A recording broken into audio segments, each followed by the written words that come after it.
All right, it's Thursday morning. We are in our usual time and place, which is more the exception than the rule these days. So glad to be on our usual schedule. We're inching closer to a plan for some summer learning. As soon as we have that lined up, we're going to continue our usual series on modern Jewish thinkers, hopefully including some of our interns. And we'll be figuring out those times and dates soon. And I believe, just if you want to check your calendars for our end time for our Yechezkel learning, let me pull up my calendar so I can tell you. The 18th will be our last session. So that's 2 weeks Okay, from today. We have today. 18th of June. Yeah, we have today. We have the 11th, which may have its time adjusted to be determined and to be emailed out. And then the 18th, which is also the last day of school for SAR Academy, will be the last day of school for HIR Academy. And but we will have summer school, rest assured. Don't you worry, we'll have some summer school. Mm. So yeah, so the 18th Okay. will be Not our remedial, I hope. no, only for these advanced learners. It's Mm. um, high level seminars. Ah, Okay, so we are most of the way through our section on Egypt. Um, we are on page 1223, 1223. If you've got a JPS Tanach at the very, very bottom, chapter 31. And it's the second to last. Chapter 32 is the final of the chapters that deals with Egypt. Um, each chapter has had its own sort of vibe and theme. This chapter is an extended metaphor about a tree. And what's perhaps most interesting about the chapter is that it only mentions Egypt at the beginning and at the end. The entire middle is a warning to Egypt through the lens of the fate of Assyria. Again, on my screen, my internet's a little choppy. Not sure why I'm on the shul Wi-Fi. Hopefully, at least my sound is coming through to you, even if my video is a little choppy. Um, so the bulk of the chapter is a warning from the lesson of Assyria. Assyria was incredibly strong, mighty empire, and it met its ultimate downfall. And the chapter mostly narrates a parable of a tree, an allegory of a tree as a sign, or a description of Assyria's strength and then downfall, and warns Egypt that the same fate awaits it. So it's an interesting chapter in that the vast majority of it is about a different nation, but it is meant to be a message to or about Egypt. So we'll see that. We'll see that it picks up just a month or two after we left off in the end of chapter 30. Chapter 30, verse 20 said, in the 11th year, on the seventh day of the first month. And our chapter 31, will begin in the 11th year on the first day of the third month. So we're just, moving in smooth chronological succession in this little section of the book. And Ezekiel is getting yet another prophecy about Egypt, this being in the year of the destruction of the temple. We're actually, the first day of the third month is just a few weeks earlier than where we are right now in the calendar. Since we count from Nisan, the third month is Sivan. So this is Rosh Chodesh Sivan. It's actually Rabbanit Bracha's Hebrew birthday. We are now, I think today's the 19th of Sivan. So we're right in the season in which Ezekiel received this prophecy. Again, in the year of the destruction of the temple. So just 3 months before the temple was destroyed or so. The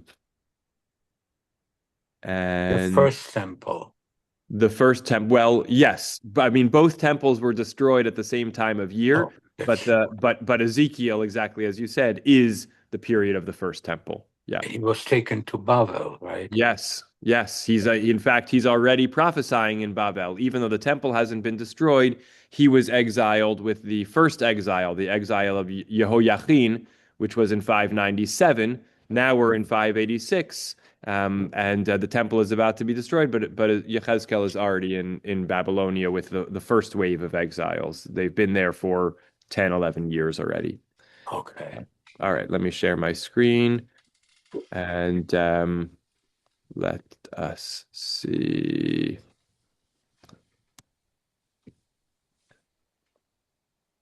Graham, you want to start off our reading?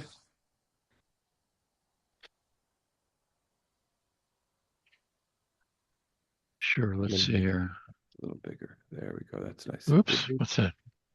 I just made the text a little bigger. Now I got to go back to the top of the chapter. Here we go. Oh, I'm getting dizzy. Okay.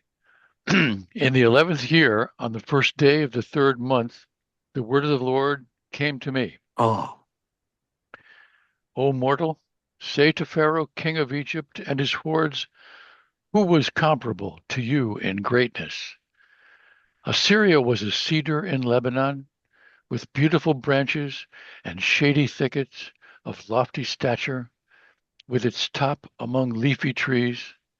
Waters nourished it, the deep made it grow tall, washing with its streams the place where it was planted, making its channels well up to all the trees of the field.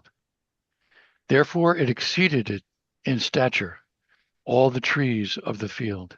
Its branches multiplied, and its boughs grew long because of the abundant water that welled up for it. In its branches nested all the birds of the sky, all the beasts of the field bore their young under its boughs, and in its shadow lived all the great nations.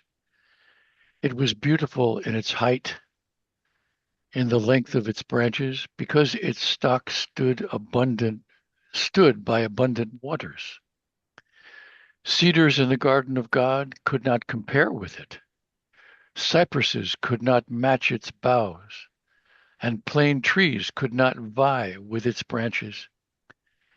No tree in the garden of God was its peer in beauty. I made it beautiful in the profusion of its branches, and all the trees of Eden envied it in the garden of God. Assuredly, thus said the Lord God, because it towered high in stature and thrust its top up among the leafy trees, and it was arrogant in its height. I delivered it into the hands of the mightiest of nations. They treated it as befitted its wickedness. I banished it. Strangers, the most ruthless of nations, cut it down and abandoned it. Its branches fell on the mountains and in every valley. Its boughs were splintered in every watercourse of the earth. And all the peoples of the earth departed from its shade and abandoned it. Upon its fallen trunk, all the birds of the sky nest, and all the beasts of the field lodge among its boughs, so that no trees by water should exalt themselves in stature or set their tops among the leafy trees, and that no well-watered trees may reach up to them in height, for they are all consigned to death, to the lowest part of the netherworld, together with human beings who descend into the pit. Thus said the Lord God, on the day it went down to Sheol, I closed the deep over it and covered it. I held back its streams, and the great waters were checked. I made Lebanon mourn deeply for it, and all the trees of the field languished on its account. I made nations quake at the crash of its fall. When I cast it down to Sheol with those who descend into the pit, and all the trees of Eden, the choicest and best of Lebanon, all that were well watered, were consoled in the lowest part of the netherworld. They also descended with it into Sheol to those slain by the sword, together with its supporters. They who had lived under its shadow among the nations. Now you know who is comparable to you in glory and greatness among the trees of Eden, and you, too, shall be brought down with the trees of Eden to the lowest part of the netherworld. You shall lie among the uncircumcised and those slain by the sword. Such shall be the fate of Pharaoh and all his hordes, declares the Lord God. Okay, thank you. Great reading. So a very, very rich chapter, and unlike many of our chapters, one prophecy, one message, pretty straightforward and coherent, and very rich in its language. Lots of extensive descriptive words and imagery around the dimensions and aspects of this tree. And we want to notice a couple of things. I'll share my screen again in a moment so we can look at the text. First of all, we talked last week about JPS translating the word hamon as masses of material wealth. Here, the word hamon appears a number of times again, and here they translate it as hordes of people. So again, we see that hamon just means an enormous amount of something amassed, and it can be amassed property, material, or it can be amassed people. And it's interesting that they translate it. Obviously, it's contextually driven, but we thought it could be people in the previous chapter. This time, it seems fairly uncontroversial or incontrovertible that we're talking about people. And again, we're going to see the opening frame, who compares to Egypt, then the bulk of the chapter, which is the parable of Assyria, the tree, and then circling back at the end to Egypt. To me, one of the most striking and fascinating parts of this will come to towards the end, which is the idea that there are trees in the underworld. And of course, one could use this chapter as a jumping off point to study the relationship between trees and people in the Tanach. It's a very rich relationship, and I'll point out just a couple of those texts that are in subtle conversation with this one after we just review the chapter. So let's go back in.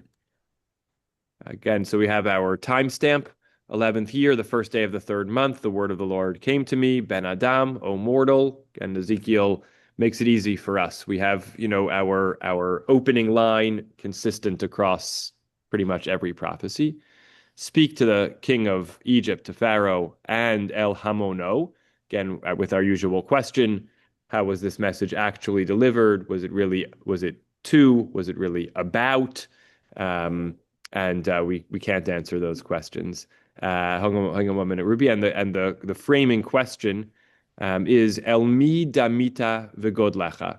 Who was comparable to you in your greatness? Right? As at the outset, it sounds like a complimentary sort of question, right? When we say this in the Shemona Esrei in the morning, or 3 times a day, Mi chamocha bal gvurot, umi domelach.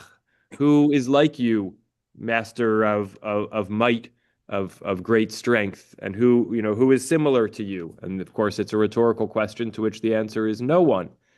Here, the answer is going to be, well, there was one nation that was likened to you. They were quite mighty, and they fell, and the same is going to happen to you. But we don't know that yet. We just know that the message is, El mi damita v'godlecha. To whom can you be compared in your greatness? And we get straight into the answer. Hine Ashur Erez Balvanon. Assyria was a cedar in Lebanon. That's obviously a phrase and a description and a particular concrete allegorical image that we see in other places in the Tanakh. We know the cedars of Lebanon were used to construct the temple. It's used to describe in rabbinic literature and liturgical.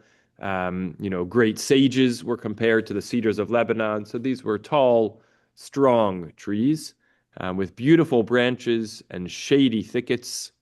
Okay, so that's just the beauty of the tree. Then we come to our typical key issue, which is height, stature, and one's attitude towards one's own stature. Geva koma, lofty stature, and its top was amongst the leafy trees. Now, being tall is not in and of itself problematic. It's how you view your height, which is the issue, and we're going to come back to that. So we go to verse 4. Waters nourished it. The deep made it grow tall. Again, a little bit of already of a kind of Genesis creation story notion with Tehom, right? Choshech al Panei Tehom. That's the waters of the deep at the time of creation. So we almost imagine this even before having mentioned the Garden of Eden, that this is like almost a primeval sort of tree. It's nourished by the waters of the deep, almost by the forces of creation. So it's almost mythic in its size and its strength. The Naharot, its streams, again, maybe even a reference to the stream which went forth from the Garden of Eden and divided into 4 tributaries. That's in Genesis chapter 2. We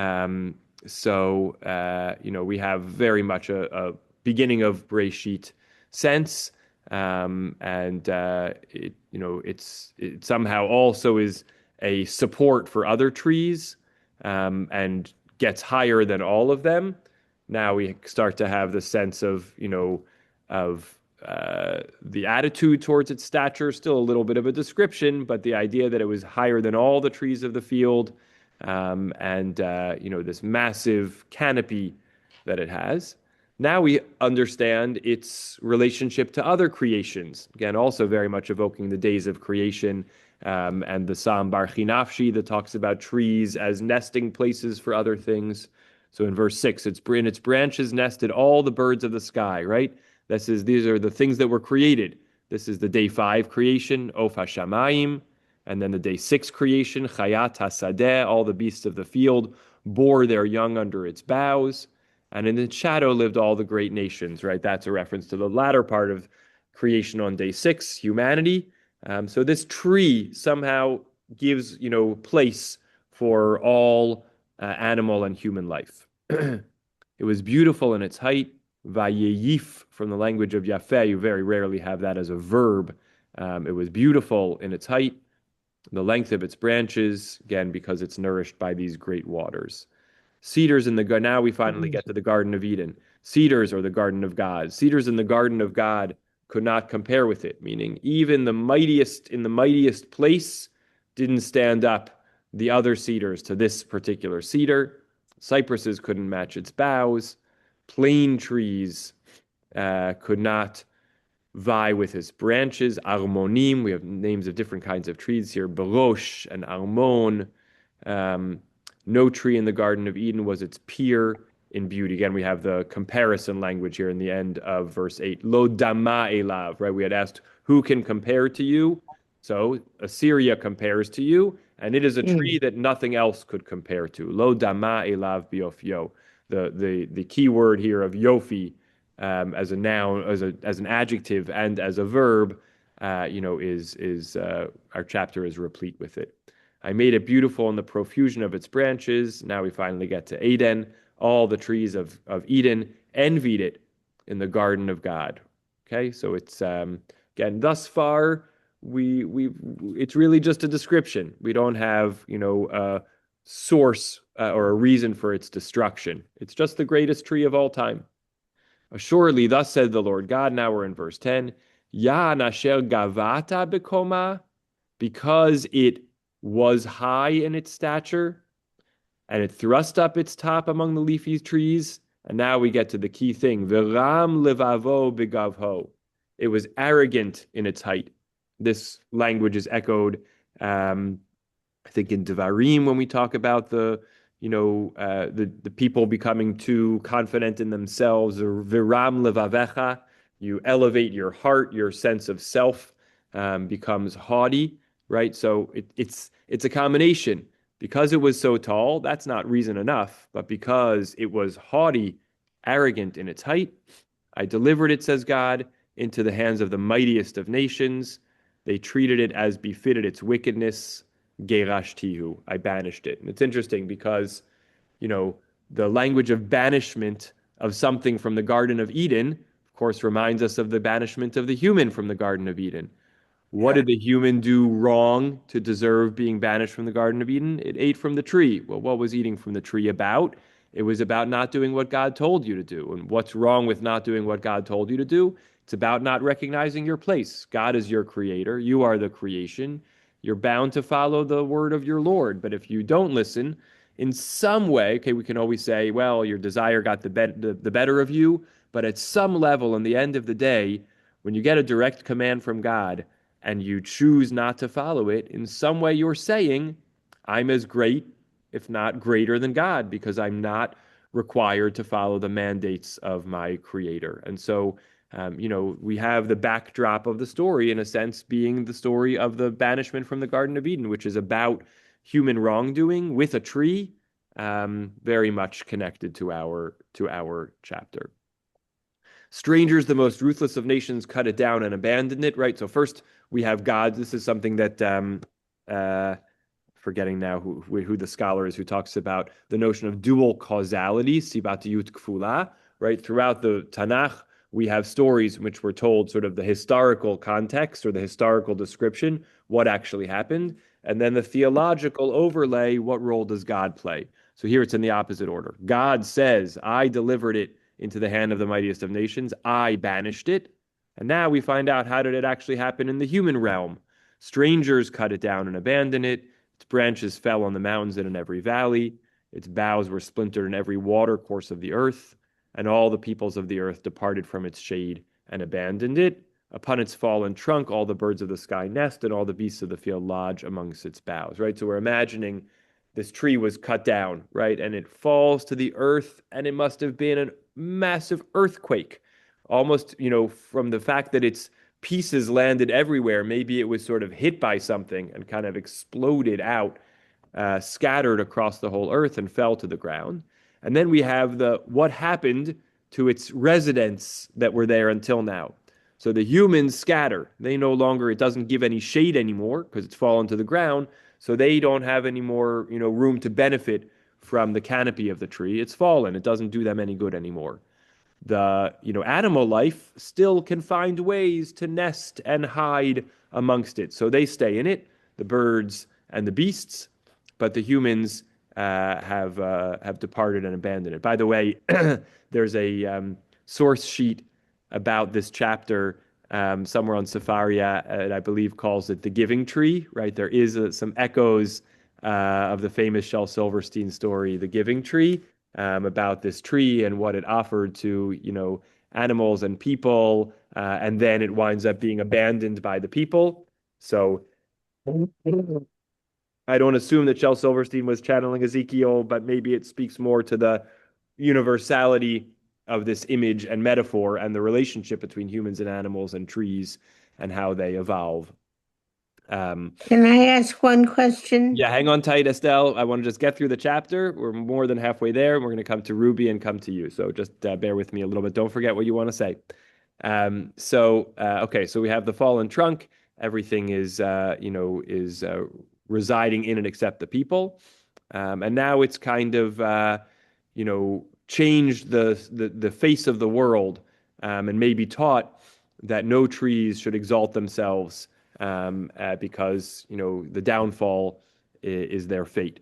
And then we find out that this tree doesn't just land on the ground. It somehow goes down to the netherworld together with human beings who descend to the pit. That we learn something about the mortality of trees and the finality of trees. And in verse 15, we're told that God says, when the tree went down to Sheol, I closed the deep over it and covered it. I made Lebanon mourn deeply, and all the trees of the field languished. I made nations quake at the crash of its fall. When I cast it down to Sheol with those who descend in the pit, and all the trees of Eden, the choicest and best of Lebanon, were consoled in the lowest part of the netherworld. Somehow, and I'm not sure exactly what to make of this. The chapter up until now felt like it followed the usual Ezekiel trajectory. Well, here we have to try to delve a little deeper, no pun intended, and understand what the role of the underworld is. And I'm not totally sure. Welcome your thoughts about that question. Sort of what is Sheol for trees? What's being suggested here. But we'll just finish this piece. The trees descended, we're told in verse 17, into Sheol with this mighty tree, and it goes to meet its death, its end in the underworld, along with the people who have lived under its shadow. So we don't know whether they were attacked in their dispersal or whether this is a continuation of the metaphor of the dispersal. They even dispersed so far as the underworld, the tree, and the people who had once found refuge under it.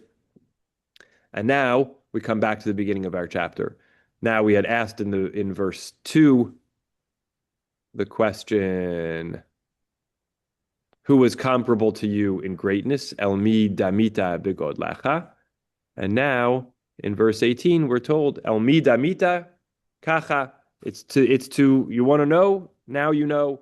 It is to Assyria that you have been comparable in your glory and greatness amongst the trees of Eden, you, O Egypt. And you're going to be brought down to the lowest part of the netherworld. You will lie among the uncircumcised.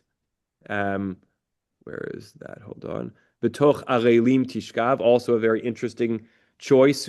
Otherwise, we've just referred to the nations, but the uncircumcised is such an interesting choice, especially for a comparison to Egypt, because it was the circumcision that was the precursor to the Passover offering, which was the precursor to the Exodus. So sort of contrasting Egypt with Israel in the context of uncircumcised is very kind of pointed and particular. And those slain by the sword. Such shall be the fate of Pharaoh and all his hordes.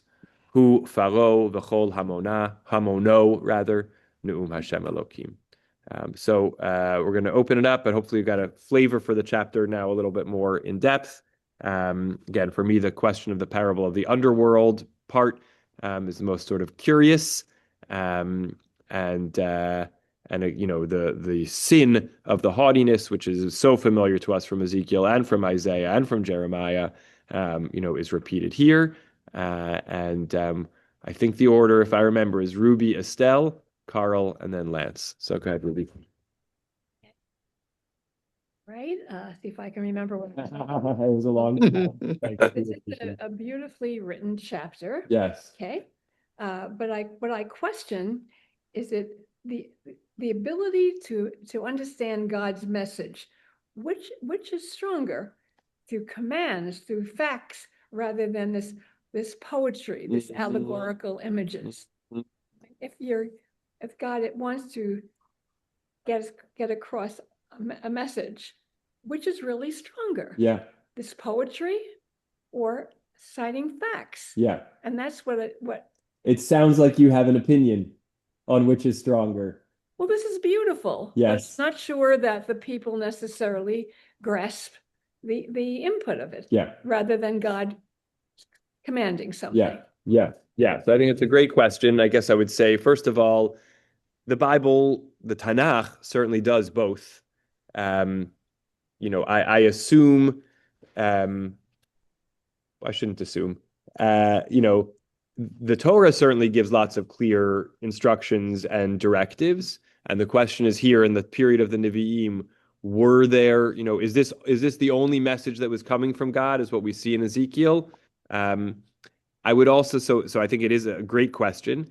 I would say, for me as a reader, as a listener, imagining myself in that time, there's some dimensions of poetry of the prophets that I think would have just left me saying, like, what is even the message here? But this one I actually feel is really clear. The prophet seems to be very clearly saying, Egypt, you're like Assyria. And you know what Assyria was like? A tree. It was the greatest tree in the forest, higher and bigger than all the others. It gave quarter to birds and animals and people. And then you know what happened to it? It was chopped down, scattered and destroyed, and swallowed up by the earth.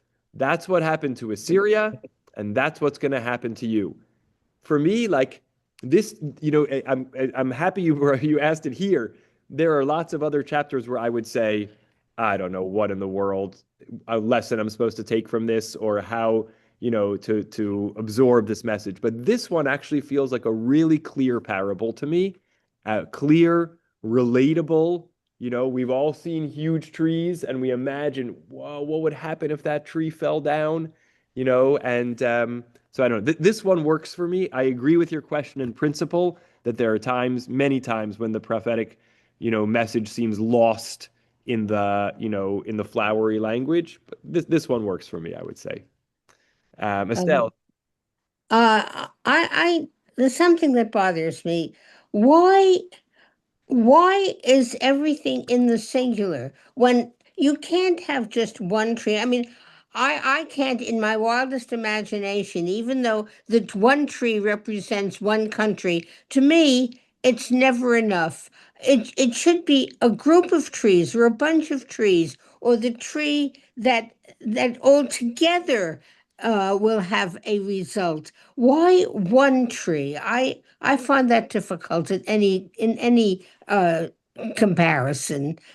I I don't Okay. know if anybody agrees with me, but that's the way I see it. And you find it difficult to relate to the idea of one Of tree one, but of ex one tree, Estelle, of one tree representing one nation that's higher and greater than all the other nations. but one nation is made up of people. A nation to me is land, and people have to be in it, and people are more than one. Just like a tree has got to be more than one. One is not enough. But all its branches, all its leaves. No, it's got to be more. You can't just, when you look at a forest, you can't just say one tree is the forest. That's the way it hits me. Okay. I'm Okay. sorry. Don't I, apologize. This message would not have convinced you from Ezekiel. It no, works. It works for me, but I totally accept look, that's again, this comes back to Ruby's point. That's the challenge with allegory or parable. For some people, it yes. makes an otherwise hard to relate to message much more relatable and much more accessible. And for other people, it fails because the image doesn't work for them or doesn't correlate for them. And that's the risk benefit that's inherent in in parable and in allegory and in metaphor. But that's what's always bothered me when they have allegories and parables. They don't fit, in my Yeah, opinion. yeah. Right. One can always find discrepancies. The question is, are there instances, are there people, and I'm using myself as one example here. I find this very powerful and compelling. I can recognize why for someone else it might not be, but for me, it's, the sense of the biggest tree in the forest being felled does something for me that, more than if just God came down and said, "You guys are haughty and I'm going to destroy you." Okay, but if that God says, "But think, what happened to Assyria? That big tree? The aftershocks across the world? How it, sunk into the ground? That's going to happen to you." Whoa. Things don't happen with one. Yeah. Okay. Okay. Received and understood. We got Carl. I think I agree more with Ruby's first comments than with your comments, Rabbi. Okay, I great. found I'm losing today. I'm losing. uh, from what I know, the whatever I've read that I remember reading in Nach about Assyria is always negative.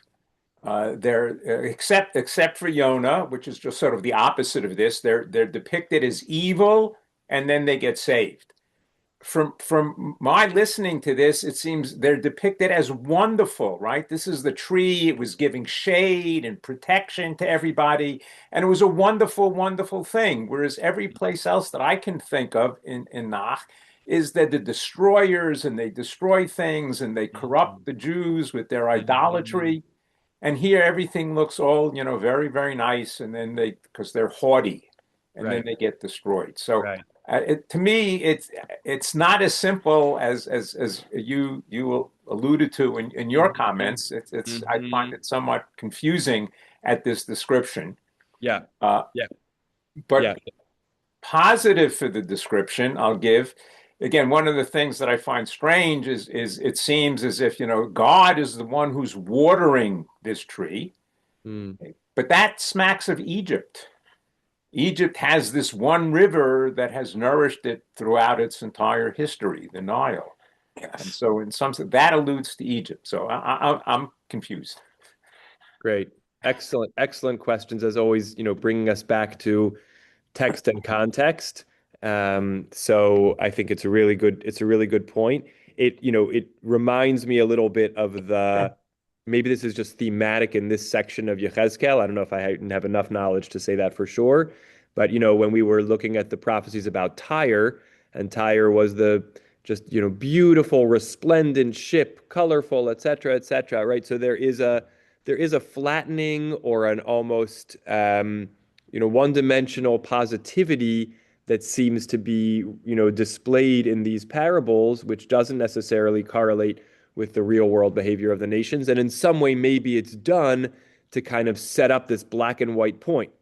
They were incredible, and then they met their massive downfall. And you're adding nuance and context and saying, they actually weren't so incredible. They were not, they had other moral failings, they had other complexities, etc. And this choice of parable flattens all of that. So I think it's a very good comment. And I would say, it seems like the prophet slash God's choice, to intentionally flatten all of that in order to make one particular point, but maybe that point is weakened by the lack of that nuance and context. So I think it's a great point. Thank you, Lance. Okay, number one. I see already after Graham. Number one, Ezekiel's Merkava is Israel's tank. Okay, great. No, but the main thing, Carl mentioned Jonah, and that's exactly where I was going. If you compare chapter 31 and also the book of Nahum to Jonah, the book of Jonah, you will find that in the book of Jonah, God practices the art of the deal. He sends Jonah as a diplomat to Nineveh. And of course, we know historically that after that Nineveh eventually went back to its old ways after the Ninevians repented. And of course, we know that today Mosul is Nineveh. And you know what happened to Mosul because of President Obama's attack using proxy. But the point here is that if you think about the way Moses operates against Pharaoh, there's also the art of the deal. Moses is constantly trying to get the Egyptians to make a deal, and it just doesn't work. So eventually, God, is forced to destroy the Pharaoh and his troops and everything in the sea. And it seems to me that you're dealing with poetry. You're dealing with poets. And I mentioned Ozymandias, and I think Ozymandias is an example. There's more than one Ozymandias, but in Ozymandias, God is completely gone. God is gone. Everything is human, and it's all human beings. And in this point, God is this abstract figure, anthropomorphic theophany, who operates in God's own way. And according to Ezekiel, there's really nothing you can do. I mean, this is the way it is, folks. Yeah. If you're haughty, as Carl pointed out, you're going to get smashed and killed, and that's the end. Whereas in Jonah, if you repent, which is certainly Christian as well as Jewish, then you're going to be okay. But the problem, two things. Number one, Jonah disobeys God in effect, and nothing happens to him. He comes back, he's a diplomat, he's got his credentials, he's on his way, and he succeeds, right? Very different from the Garden of Eden, very different from what's being discussed here. So it seems to me that there is really going on here a tremendous spectrum of possibilities in how you look at the world. And actually, from my point of view, there's no answer. There's no absolute correct solution here that we can say, okay, it's God, or it's the art of the deal, or it's something else, aliens from outer space, whatever you might put in. And we're at a point where, in the paper chase, Charles W. Kingsfield Jr. says basically there is no absolute correct answer. All I can do is questioning and answering, questioning and answering. And in a certain sense, that's what we're doing. I have a question also, if I may. Hang tight. Yep, hang tight, Peter. One moment first. I just want to acknowledge Lance. Thank you. I like the sense of the spectrum. I like you sort of plotting out different points along that spectrum and lifting up and deepening the Jonah comparison contrast. So thank you. Peter, hang tight. We're going to come to Graham and then Arnie and then Peter. Don't forget what you wanted to say. Go ahead, Graham. Let's Okay. see. Am I unmuted? We I'm hear unmuted. you. Okay. Yeah. That's just things that have come up, like Ruby, what she said. Beauty to me is more than just a nice thing. Beauty is powerful, and it's important to not forget that. Beauty is physically powerful, and ugliness sure, it has a repelling force, a repellent force, but beauty has a magnetizing force, which is, equal to, and I think more powerful than ugliness. Mm, So when faced with beauty, you say things like, "It knocked me out," devastating beauty, um, even to get more mundane. She was a knockout. You know, it's a powerful, it's a force that hits you. It's not just a nicey poo thing. mm-hmm, mm-hmm. And so, I mean, the question is, how does ugliness survive? They seem to be at odds, ugliness and beauty, but so that's a valid question. And then, in support of Estelle's opinion, I looked it up, and the cedar has very shallow roots, Mm, maximum 24. They said 24 inches down, but the root system is spread laterally. It said in a cluster. uh, I'm whatever with that you. whatever that was. I don't know. Okay, and it's spread in a cluster, and that's where it gets the cedar as a cluster, as a group, gets its grip on the land, um, and is able to grow so tall. But one cedar alone falls quite easily. That's what I'm saying. I started by saying in support of your opinion. Did you get that? Or you maybe forgot it already? Great, great, great. Okay, wonderful. And anything to read to us, Graham? What do you mean? Are we there already? If you need Uh, more time, I'll come to the last couple comments and circle back to you. okay. Great. All right, All I'm right. coming back to you in a couple. We have Arnie and then Peter. Go ahead, Arnie. So, I just want to take what Carl said and look at it from another angle. Um, with respect to your comment about flattening things out, Egypt in the Tanakh stands like the epitome of the arch anti-Israel values. Mm-hmm. And yet, this is a message that's being delivered to the Pharaoh and to Egypt. And it not only talks about the haughtiness of the tree, but it brings in the glories of Eden and the um, pristine values of Eden. And I just don't see that in regard to Egypt. Mm-hmm. So that's what's confusing me about the parable. Yeah. Yeah. I don't know if others have written or discussed this in the limited commentaries that I've seen. I haven't seen it raised. Again, it's I'm sure people who've written about metaphor have addressed this issue. When one is selective to choose a metaphor that highlights certain areas of similarity, but ignores the fact that there are significant differences, and that's definitely seems to be what's going on here. I don't have a further thought on it yet, but I think interesting point.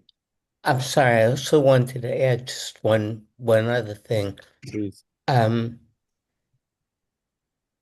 Egypt Egypt was a society, or the pharaohs, but Egypt in general was a society focused on death, not life. Mm-hmm. So maybe that's where Sheol comes in. Mm-hmm. A good point. Yeah. Great, great. And remember the added layer of complication here in this chapter, this relates particularly to your point, Arnie, slightly differently than to Carl's, is that the chapter says, Egypt, you're like Assyria. Assyria, you're like this tree. So obviously by the transitive property, A equals B, B equals C, A equals C, we would say that Egypt could be compared to the tree, but we don't have to say that. We can say, Egypt, you're going to, this is an instructive metaphor for you, Egypt, the story of what happened to Assyria.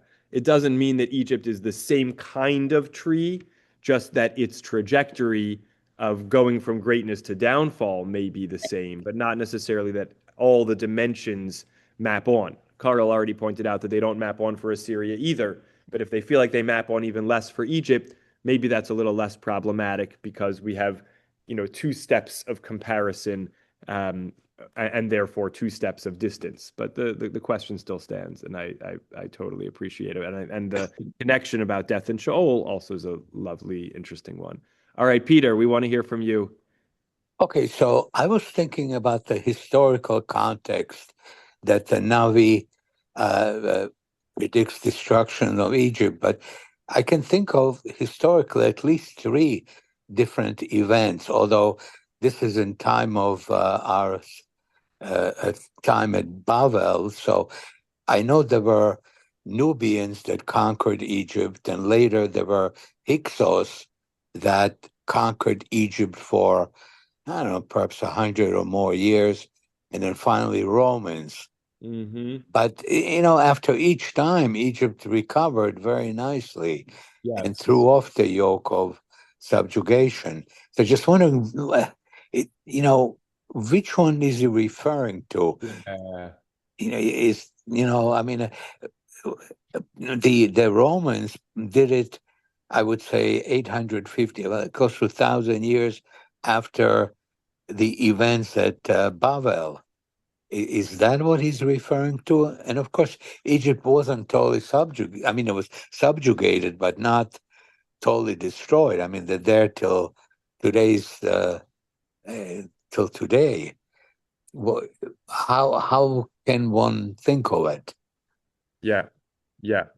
It's a great question. We've sort of asked it intermittently over these, 4 chapters that have been discussing Egypt, because it doesn't seem to have a direct map on to something in Ezekiel's time. And as you pointed out, the dimension of Egypt's restoration doesn't seem to match because we've been told by Ezekiel that Egypt will come back, but only as a weak force. And that doesn't seem to be true to the historical record. So we're left with, one of two unsatisfactory approaches. Either Ezekiel's predicting a time that hasn't happened yet, or Ezekiel, or the prophecy doesn't seem to match on to the historical record as we view it or understand it. But I think the question again is very good.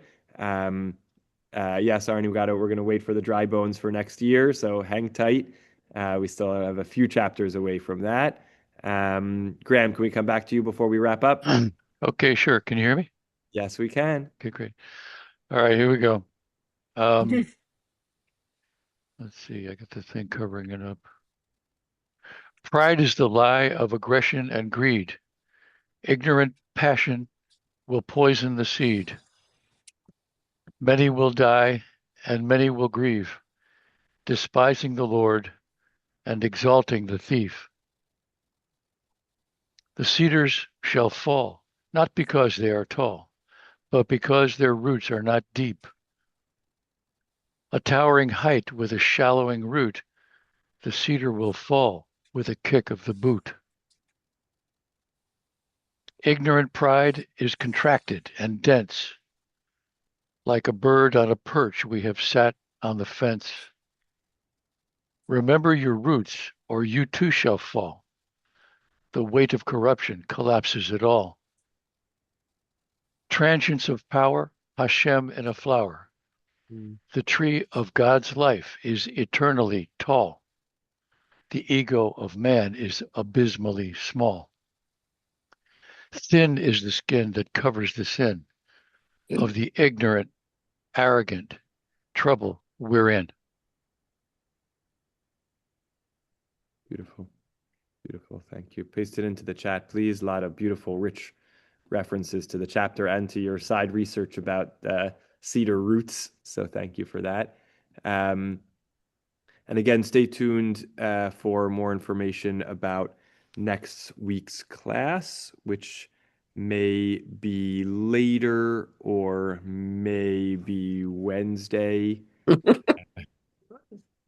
Yes, but won't conflict with Rabbanit Bracha's class in the event that it's Wednesday. She's not not teaching having next week. Okay, Rabbanit Bracha is not teaching next week. No conflict in that case. All right, let me just pop Graham's. I find that nobody agrees with me. It's very interesting. No, I heard multiple agreements with you, Estelle. I absolutely did. Absolutely. In any event, You're so used to being disagreed with. That's all you hear. All right, all right. in any event, great to see everyone. Great to learn with everyone. Great rest of the week. For those who are around on Shabbat, we have a wonderful scholar in residence, Rabbi Itiel Oron. He's the rabbi of Beit Knesset HaRamban, the Ramban synagogue, not the one in the old city, the one in Katamon. Really thoughtful, wonderful teacher who spent some time in Riverdale in a previous iteration, and he'll be back teaching over 4 times over Shabbat, so we get our money's worth. And just wishing everybody well. Love to mom and dad, and great rest of the day to all. Thank you. Bye bye. Thank you very much.